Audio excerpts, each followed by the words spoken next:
High বন্ধুরা, আশা করি তোমরা সবাই ভালো আছো। আজ মঙ্গলবার, ছুটির দিন। তো সকাল থেকে মারাত্মক বৃষ্টি হচ্ছিল, তো বাজারে যেতে পারছিলাম না। অ্যাট লাস্ট বৃষ্টিটা কমলো, তারপরে আমি বাজারে গেলাম। আমি আমার বউ দুজনে আজকে বাজারে গেছি।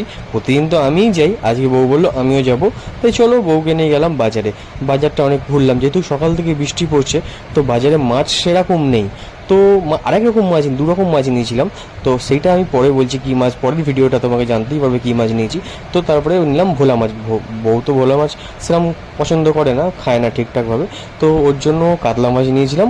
আর 10 পিস ভোলা মাছ নিয়েছি, এত আমাদের ঘরের মেম্বার অনুযায়ী 10 পিস ভোলা মাছ নিয়েছিলাম। তো ভোলা মাছের সাইজগুলো দেখে বলো কেমন। তো আমরা ঠিকঠাক বুঝে উঠতে পারছিলাম বলে পাশে সঞ্জীব দা একটু হেল্প করে দিয়েছে যে এই মাছগুলো ভালো, এই মাছগুলো নে। তো দেখতেই পাচ্ছ। তো সবাই জানিও যে ভোলা মাছ কার, মানে তোমাদের ওখানে বাজারে কেমন প্রাইস চলছে। আমি ভোলা মাছ দিলাম, আমার 140 টাকা নিয়েছিল। তো দেখো, ভোলা মাছের সাইজগুলো খুব ভালো। আর খুব নাকি যে বেচছিল তাকে বলছে খুব ভালো হবে, ফ্রেশ হবে। তো সেই মাছটা সুন্দরভাবে কেটে দিল। তো সঞ্জীবদা দেখো যে কাতলা মাছ, একটা কাতলা মাছের সাইজ দেবে 7 থেকে 8 কিলো ওজন হবে। তো বাজারে দেখছো জল জমেছে, কেন বৃষ্টি মারাত্মক হয়েছিল। তো এইটা হচ্ছে আমাদের গারেন্ডিজ বাজার। তো দেখো মাছ বাজারটা খুব সুন্দর বাজার। তো সেরকম আজকে ভিড়ও হয়নি বৃষ্টির জন্য। তো মাছটা আমরা ভোলা মাছটা খুব সুন্দরভাবে কেটে নিলাম। কেটে গোটা গোটাই ছিল, গোটা গোটাই ঝোল হবে। তো মাছটা নামার পর একটু বাজারটা ঘুরে দেখলাম। তারপর আরেক রকম মাছ নিয়েছি, সেটাই দেখতে হবে পরের ভিডিও। টাটা।